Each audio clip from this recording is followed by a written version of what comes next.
Bom, hoje eu vou falar sobre os dois tipos de divisão celulares que existem, a mitose e a meiose.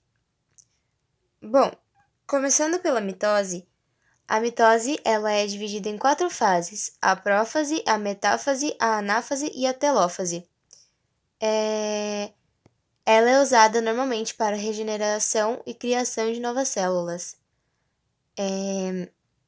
A prófase é a fase em que a célula perde a carioteca e o núcleo. Os cromossomos começam a se duplicar e se enrolar, e a formação de fibras de fuso ocorre. Na metáfase, ocorre a formação da placa metafásica, com os cromossomos empilhados no meio das células, e é a fase em que os cromossomos estão mais condensados do que qualquer coisa. Logo depois vem a anáfase, onde ocorre a divisão das cromátides irmãs. E por último vem a telófase, que é onde ocorre a divisão do citoplasma, ou a citocinese, que ocorre de fora para dentro, que seria o estrangulamento da célula, obtendo no final duas células com a mesma quantidade de cromossomos. Agora nós iremos falar da meiose. Bom, a meiose ocorre normalmente para a produção de gametas, né? Que seriam as células reprodutoras dos animais e das plantas. Ela também é dividida em prófase, metáfase, anáfase e telófase.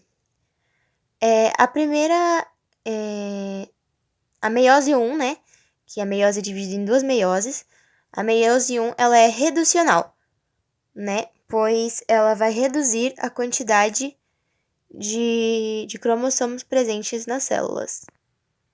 A meiose também tem uma diferença em relação à mitose, que em vez de serem produzidas duas células no final, são produzidas quatro células. Na meiose 1, temos a prófase 1, onde ocorre a fragmentação da carioteca, a perda do núcleo e a espiralização dos cromossomos, e o crossing over, que seria a troca de pedaços entre os cromossomos. Logo depois temos a metáfase. A metáfase é a formação da placa metafásica e é onde os cromossomos estão mais condensados e onde eles são pareados.